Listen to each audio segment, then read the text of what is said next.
Guilherme, seja bem-vindo a mais um vídeo do canal KittyCast. Hoje nós iremos continuar o primeiro vídeo do canal, vocês lembram? Se não, vão lá ver que também tá muito bom. Só que aquele vídeo teve muita palhaçada, porque eu fiquei com meus amigos e muitas outras coisas. Aqui a gente vai fazer aquele vídeo mais sério e falando outras coisas como o Império Macedônico e muitas outras coisas. Vamos lá? Vamos lá. Império Macedônico. Alexandre o Grande é um dos nomes mais conhecidos quando se fala no Império Macedônico, por ter criado o maior império que se tinha conhecimento até então. Sua importância ultrapassa o campo político, alcançando também a cultura que surgiu sob seu domínio, denominada cultura helenística. Vamos agora, neste vídeo, conhecer parte da história dos macedônios, até o desmembramento do Império e a consequente acessão e conquista de Roma. Vamos lá? Então, bora! Macedônia. Na antiguidade, os macedônios viviam na região ao norte da Grécia e praticavam a agricultura e o pastoreio. Embora se considerassem gregos, estes os consideravam estrangeiros, apesar de os dois povos possuírem língua e costumes comuns. Atualmente, o antigo reino da Macedônia faz parte da Grécia. Politicamente, a Macedônia estava unificada sob o comando de um rei, tendo a cidade de Pela como capital. Os reis macedônicos afirmavam serem descendentes de deuses gregos e as famílias nobres enviavam seus filhos para serem educados na Grécia, em razão da proximidade geográfica. Agora nós iremos falar sobre Filipe II. Em 359 a.C., aos 23 anos de idade, Filipe subiu ao trono. Ao se tornar rei, mandou cunhar moedas com a efígie de Zeus e de Heracles, Hércules na mitologia romana, para afirmar ao mundo que a sua família reunia o poder divino e a força sobrenatural. Como governante da Macedônia, Filipe II modernizou a região, construindo estradas e fortalezas, e incentivando o comércio. Também organizou um poderoso exército, que seu filho Alexandre herdou. Filipe II ambicionava conquistar os territórios da Grécia e o Império Persa. Para conquistar a Península Balcânica, ele se aproveitou do enfraquecimento generalizado provocado pela Guerra do Peloponeso.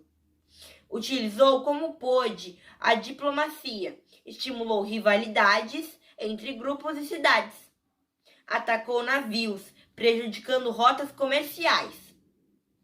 Subornou líderes e exércitos, entre outras estratégias.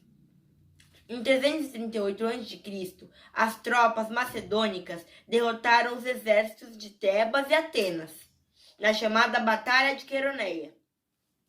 Em seguida, Filipe II organizou a cidade-estado sob o seu comando e fundou a Liga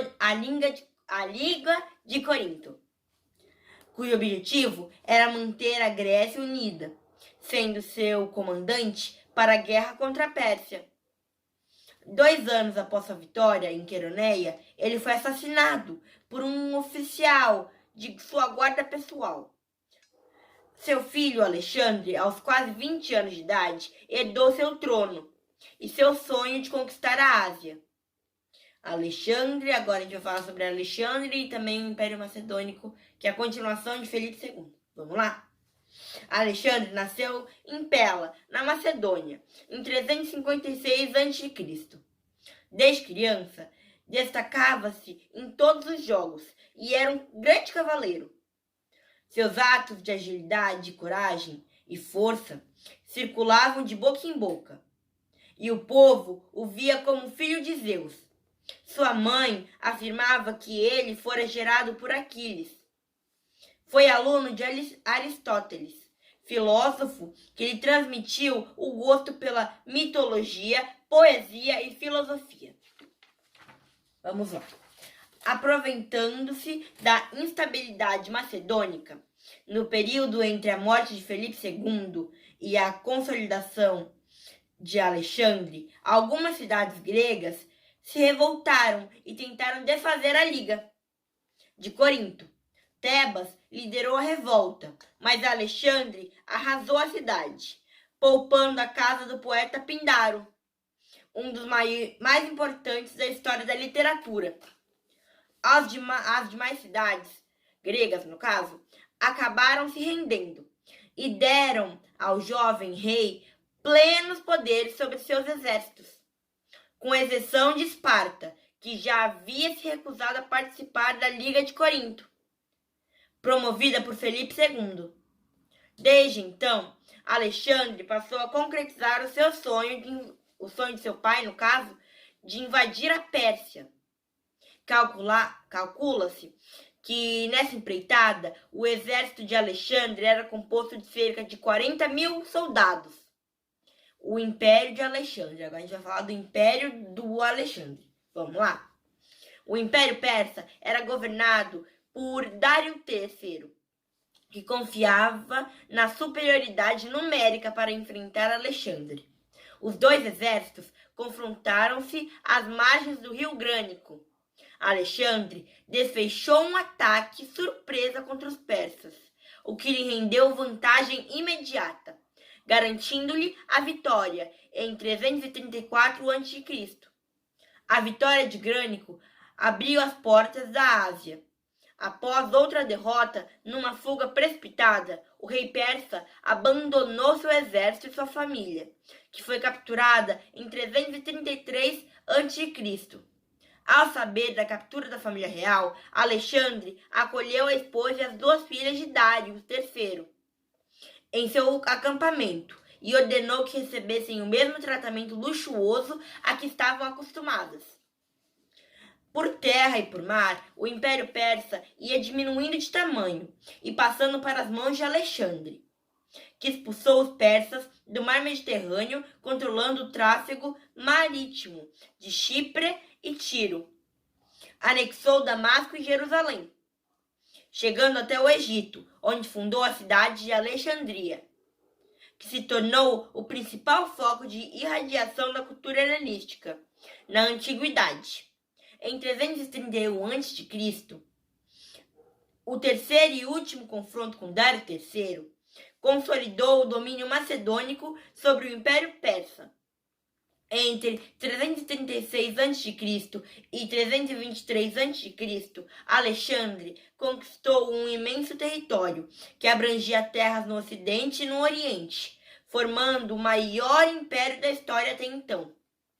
A administração de seu gigantesco império foi realizada por meio de alianças com as lideranças políticas locais. Alexandre permitiu que algumas instituições, religiões e costumes locais se mantivessem, incorporou a seu exército forças da cavalaria persa e permitiu que os soldados recebessem instruções de técnicas militares macedônicas. Entretanto, ele não teve tempo para montar um governo estável. Vamos lá. Em 323 a.C., Alexandre chegou à Babilônia e em junho uma febre o atacou, vitimando-o. Em 13 de junho de 323 a.C., semanas antes de completar 33 anos de idade. Ao morrer após 11 anos de guerra, em 323 a.C., seu vasto império foi disputado entre seus generais, que fragmentaram o território em 3 grandes reinos. O Egito ficou com Ptolomeu, a Macedônia com Antígono e a Ásia com Seleuco. Esses reinos acabaram se desmembrando em outros menores. Enquanto os generais disputavam a herança de Alexandre e por esse motivo enfraqueciam, uma nova potência estava se formando na Península Itálica, Roma, que acabou por se tornar a nova senhora do mundo e dona de um território ainda maior que o de Alexandre. Cultura helenística. Agora a gente vai falar sobre a cultura helenística. A conquista do Império Persa trouxe várias transformações. as transformações comerciais entre Oriente e Ocidente tornaram-se corriqueiras. O ouro persa estimulava o comércio internacional, e uma moeda uniforme em todo o território alexandrino derrubou antigas barreiras econômicas. As relações sociais e culturais entre Oriente e Ocidente também se estreitaram por meio de casamentos entre povos diferentes, incentivados por Alexandre. Assim, costumes orientais foram adotados no Ocidente e vice-versa. Entretanto, o grande legado de Alexandre o Grande à humanidade foi a cultura helenística, surgida da fusão da cultura grega com as culturas ocidentais. Então, vamos lá. A cultura helenística foi surgida da fusão da cultura grega e as culturas ocidentais. Então, ele juntou tudo e deu a cultura helenística. Para promover a concretização de seu sonho de expansão da cultura grega, Alexandre ia fundando centros de estudos gregos por onde passava. Esses centros, influenciados pelas culturas orientais, deram origem aos centros helenísticos e imortalizaram a cultura que Alexandre admirava tanto. Um dos principais polos de difusão da cultura helenística foi Alexandria, no Egito. O marco dessa cidade é o Farol de Alexandria, uma das 7 maravilhas do mundo antigo, construído nos reinados de Ptolomeu I e Ptolomeu II, sucessores de Alexandre, provavelmente finalizado em 280 a.C., e que se localizava em frente à cidade, na Ilha de Faros, ou Farol. Vamos lá. Ciências. O campo científico foi o que apresentou o maior desenvolvimento nesse período. Alguns nomes que a gente vai falar agora destacaram-se muito naquela época, como Aristarco, que formulou os princípios da teoria heliocêntrica, isto é, que o Sol é o centro do universo. Hiparco elaborou um mapa celeste e calculou a distância entre a Terra e a Lua. Determinou as longitudes de diversos lugares mediante as observações do eclipse solar. Cláudio Ptolomeu, conhecido apenas por Ptolomeu, desenvolveu a teoria geocêntrica, isto é, a Terra como centro do universo, que foi aceita durante a Idade Média. Eratóstenes fixou o valor do grau e calculou a medida da circunferência da Terra. Euclides lançou as bases da geometria plana em sua obra Elementos. Arquimedes estabeleceu a lei de flutuação dos corpos e descobriu os princípios básicos da alavanca e da roldana, abrindo caminho para a invenção de novas armas. Artes. Agora a gente vai falar sobre artes, que era macedônica, né? Macedônica, ou grega. Artes. No campo artístico, destacaram-se as esculturas, as quais se tornaram mais realistas, exprimindo violências, dor e sensualidade, dando lugar à exploração das emoções. Algumas obras-primas desse período são Vênus de Milo, Vitória de Samotrácia, Apolo Belvedere e Laoconte. Agora, a projeção da cultura grega no Oriente. Então, como que ela foi projetada no Ocidente? Vamos ver agora. As novas cidades do mundo helenístico eram gregas na arquitetura, na escultura, na língua, nas leis e muitos outros. Do Egito à Índia, onde foi fundado o Império Seleucida, tá certo? Encontraram-se fragmentos da Grécia, do Afeganistão e de Gandhara. Pesquisas mostram que Ai-Khanum, a 300 quilômetros de Cabul, no Afeganistão, foi um local que abrigou um grande centro helenístico grego e que, por ser longínqua, foi classificada por arqueólogos de miragem grego-bactriana. Em Gandhara, reino indiano antigo que atualmente abrange regiões regiões do Paquistão e do Afeganistão, encontraram-se vestígios da influência de Alexandre na Índia Antiga. Lá foi fundada uma escola de arte religiosa, que durante 7 séculos preservou a arte helenística na técnica e no estilo. Agora a gente já vai para outro conteúdo, que esse vai ser mais complexo.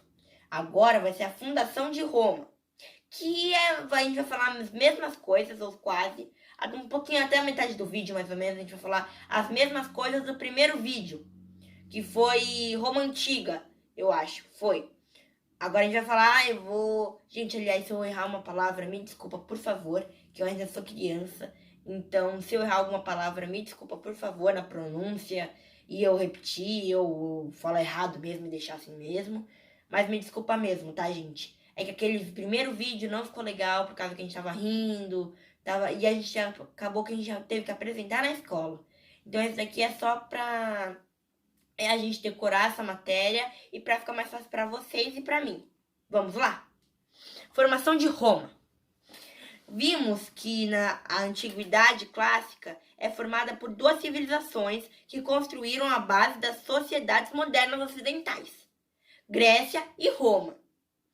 Dos gregos, herdamos a democracia, governo do povo, o antropocentrismo, o homem à medida de todas as coisas, é o centro do universo, a estética, o ideal da beleza humana e arquitetônica, e o racionalismo, a busca do conhecimento por meio do uso da razão e não da fé.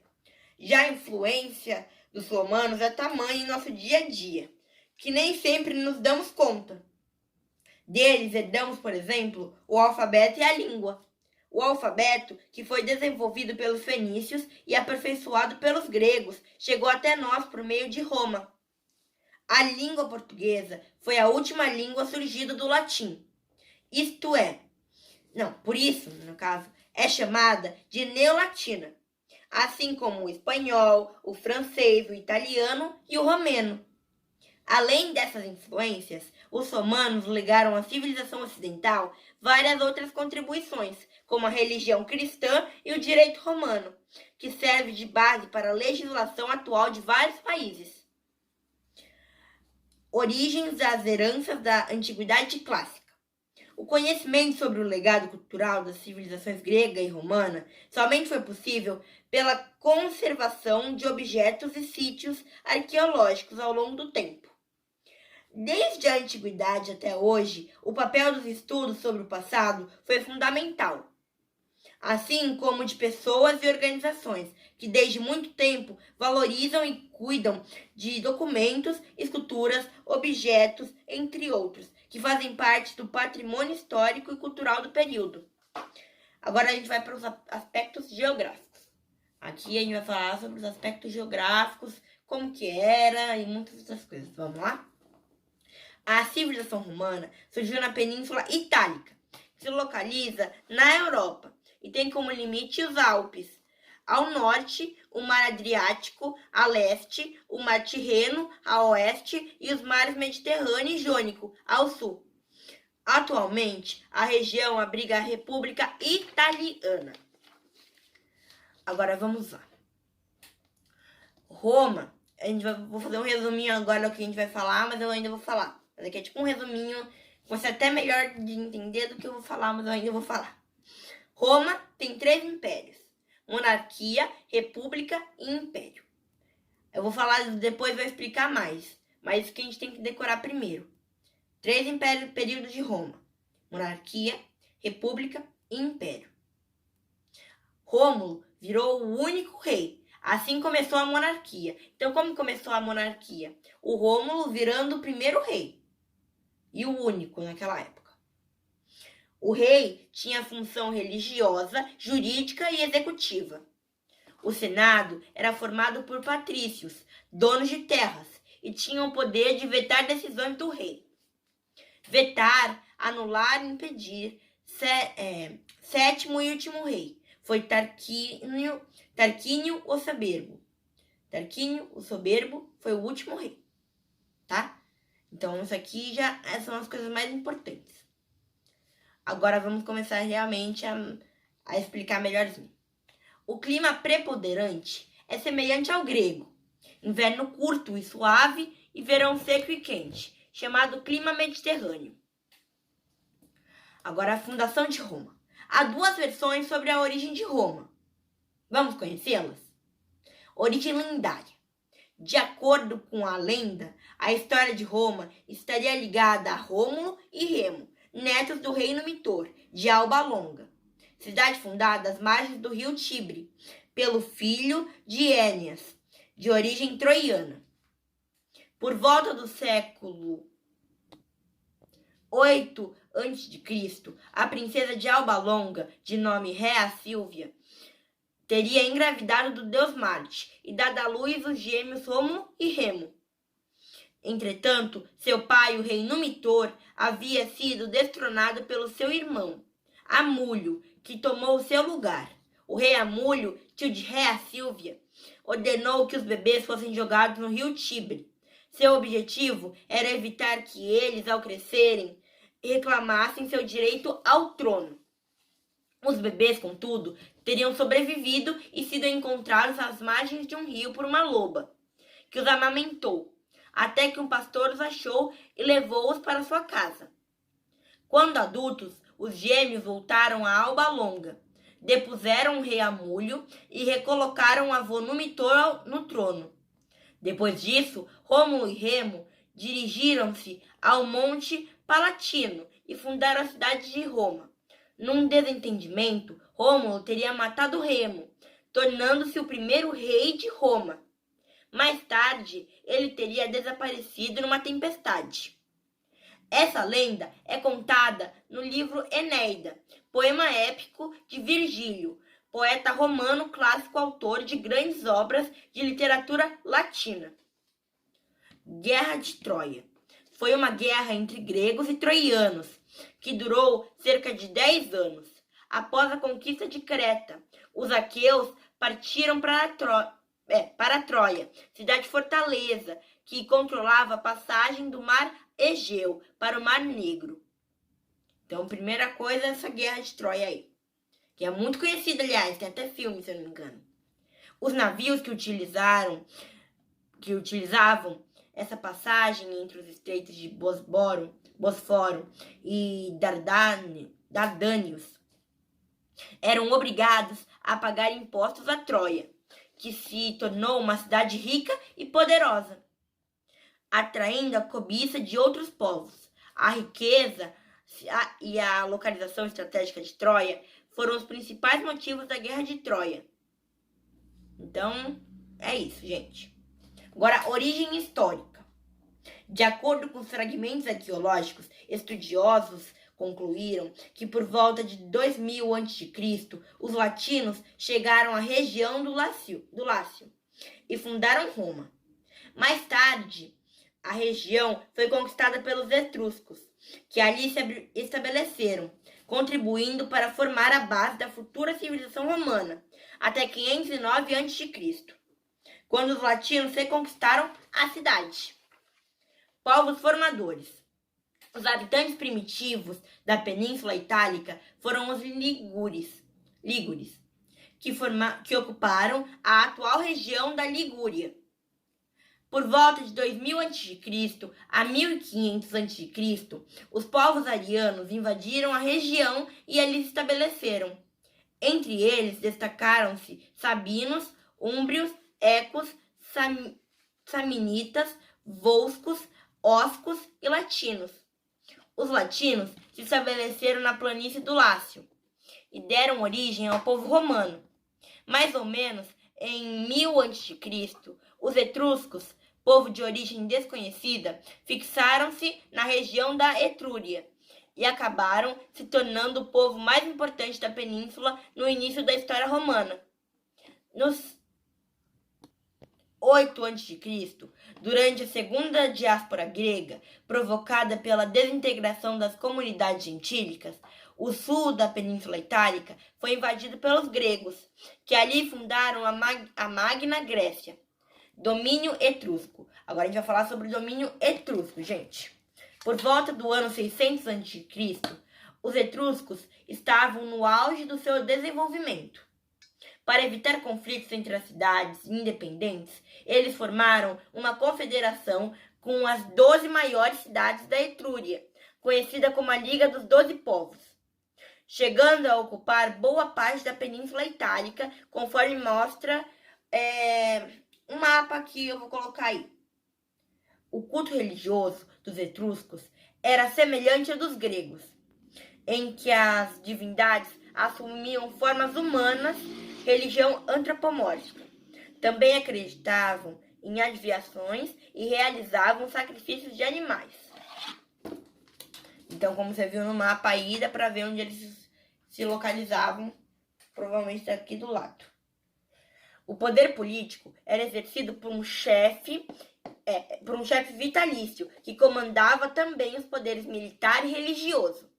Os etruscos desenvolveram ainda intensa atividade comercial no Mediterrâneo e deixaram como herança aos romanos o conhecimento do arco e da abóbada e os conhecimentos de gladiadores. Em relação à sua cultura e ao cotidiano, os etruscos produziam joias e construíam casas e monumentos. As mulheres etruscas tinham condições semelhantes às dos homens, tendo acesso à educação e à alfabetização. História política da monarquia ao império. A gente vai falar da história política que vai da monarquia ao império. Vamos lá? Como eu já falei até agora, que eu falei naquele mini resuminho que eu tinha dado, primeiro vamos ter a monarquia, que vai de 753 a.C., que foi a fundação de Roma, a 509 a.C., que foi a instalação da República. A República é de 509 a.C. a 27 a.C., até a ascensão de Otávio Augusto ao trono.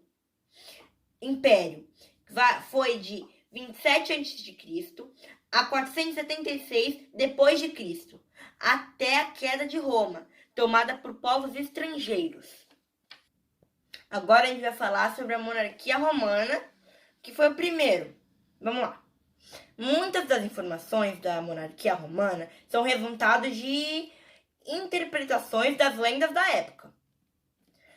O período monárquico é analisado e reconstruído como base em vestígios e ruínas arqueológicos.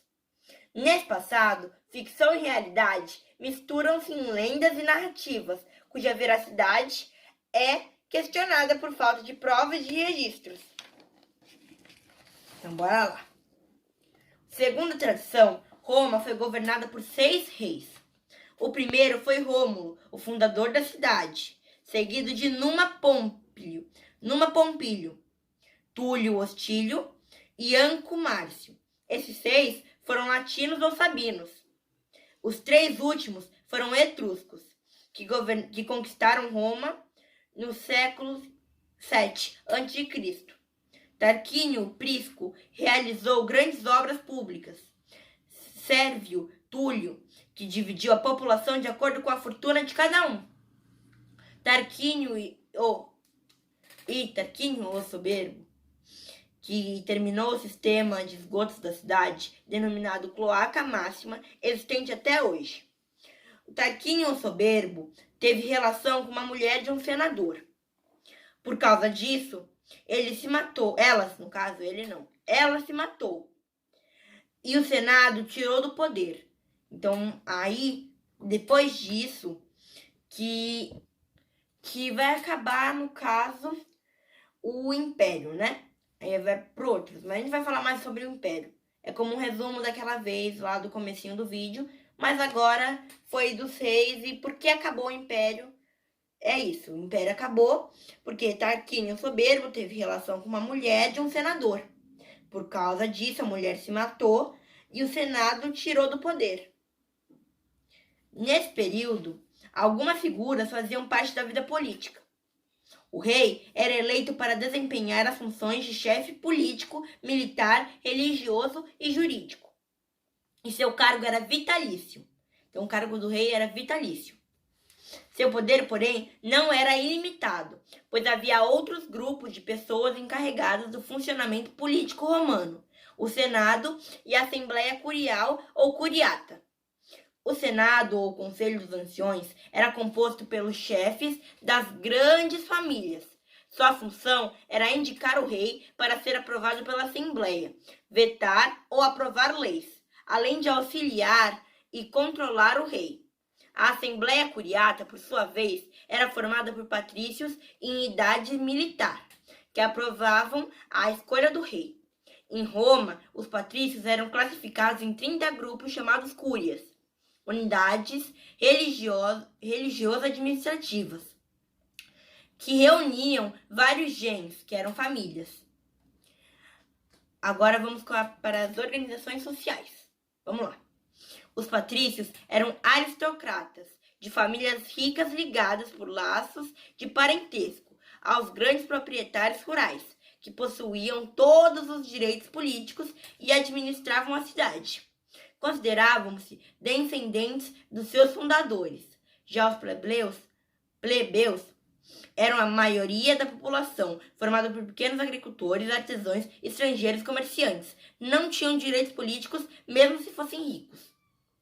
Surgiram outros dois grupos, os clientes e os escravizados. Os clientes eram homens livres, dependentes dos patrícios, prestando-lhes serviço em troca de proteção ou de um pedaço de terra para cultivar.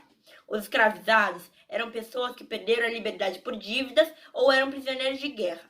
Eles se tornaram numerosos a partir das grandes expedições militares, que estudaremos em outros vídeos, porque vai ser vários vídeos, aliás, gente, de história. Não vai ter só esse. Provavelmente todo mês vai ter um vídeo aí para vocês verem de história no canal. Vejo vocês aí, hein, gente. Mas vamos lá. A queda da monarquia. Como eu falei, foi por causa do Tarquínio, que ele acabou tendo relações com uma mulher de um senador, a mulher se matou, e o Senado falou, não vamos deixar ele aqui não. Ele não merece esse título não. Vamos tirar ele. Aí tiraram ele. Então, depois disso, os patrícios estabeleceram a república, por meio de um golpe de Estado organizado pelo Senado. Com a instalação da república, os patrícios derrubaram os etruscos e assumiram o poder político. Então, os etruscos já tinham sido derrubados dali. Ao destronarem o rei Tarquínio soberbo, os senadores começaram a realmente governar Roma. Com isso, os registros escritos passaram a apresentar mais informações e exatidão em relação à história política romana, preservando para gerações futuras a história de Roma, de seu império e dos povos conquistados. Na República, as funções antes desempenhadas pelo rei passaram para os patrícios, que puderam, então, controlar todos os cargos públicos,